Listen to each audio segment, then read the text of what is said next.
And so here's our configuration.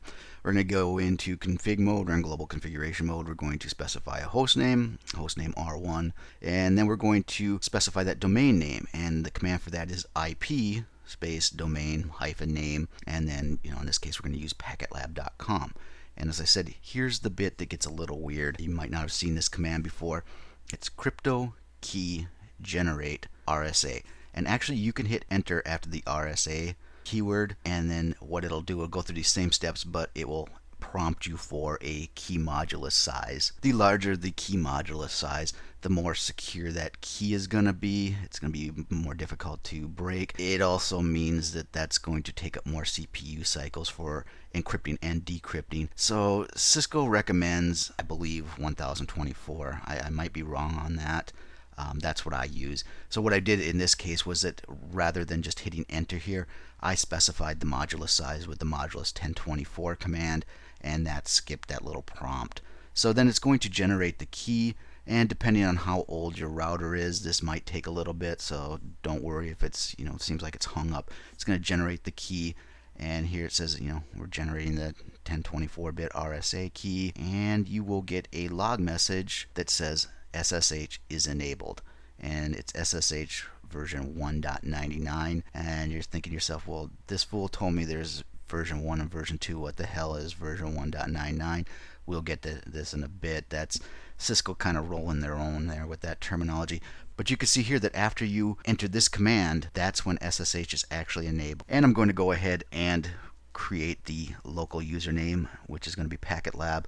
I'm going to put the privilege in there, so when I log in I have privilege level 15, and then the password of packetlab. And then the last step I will do is I'll go under my VTY lines, and I will specify to use the local username database for logging in. That's a step that a lot of people forget. They set all this up, and they'll either forget the username password combination, or even if they do, they forget to go under the VTY lines and say, hey, when you're logging into this router, I want you to use the credentials that are stored in the local username database. And you're using AAA for authentication, then of course this will be different. We're not going to go into that today.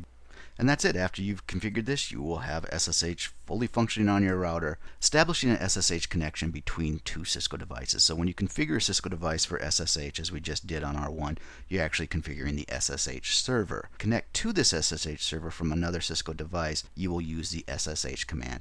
And this makes sense. We're used to typing Telnet and then the IP address or the fully qualified domain name to connect from one Cisco device to another Cisco device. So in this case, we're going to try to connect from R2 to R1, which we just configured as the SSH server. And pretty simple, instead of putting Telnet 10.1.12.1, we're going to say SSH to 10.1.12.1. And we get an error. And this will throw you off. It's good to know about this because it might be the situation that you don't run into this. In this case, what's going on is I am connected to R2 via the console line. And that console line doesn't have a username password on it. So you can connect and get access to the device right away. So I'm not logged in. SSH, what it does is it will pass along your username when you're connecting to another device. So I'm on R2, and say that I was logged into R2 on the console line as packetlab. When I put SSH, and then the IP address, it's going to SSH to this device via that IP address, and it's also going to do that with the credentials of packetlab. It's going to pass along the username, so then when I log in, I would just get the password prompt and say, oh, I know you're packetlab because SSH already passed that to me. What's your password? So a lot of times when you're connected to the console port, especially in a lab situation, you're not actually logged in. You don't have a username. So what it's doing in this case, and why we're getting this error, it's going to SSH to this device, and it's going to pass along a null username.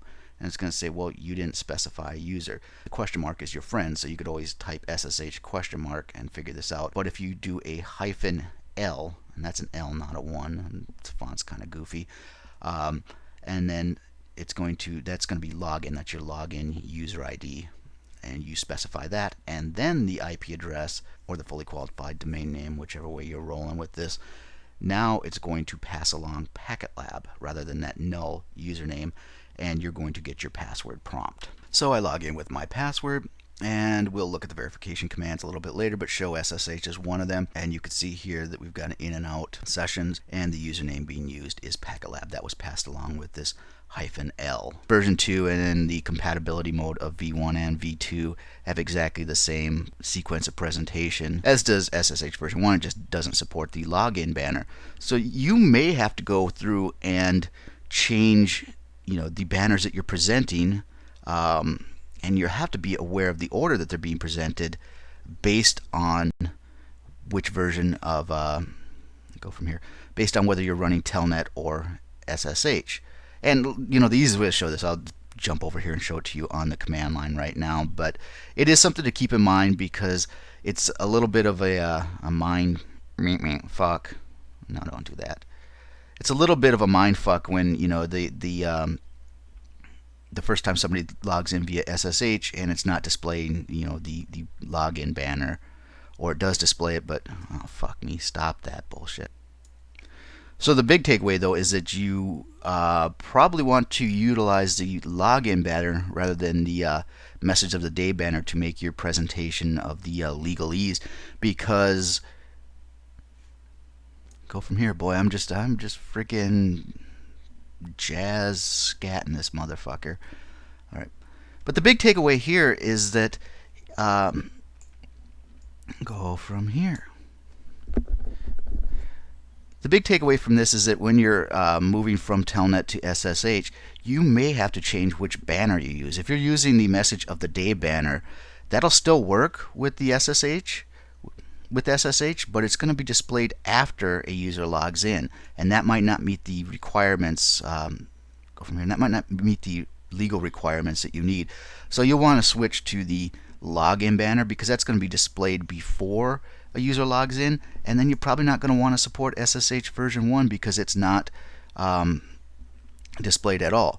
So if you have the requirement that you have to show a banner prior to somebody logging in, your choices are to stay on Telnet, which is insecure, or to move to SSH version 2 or compatibility mode and utilize the login banner, because the rest of these banners in SSH are only shown after login. And right now I'll show you how that works on the command line.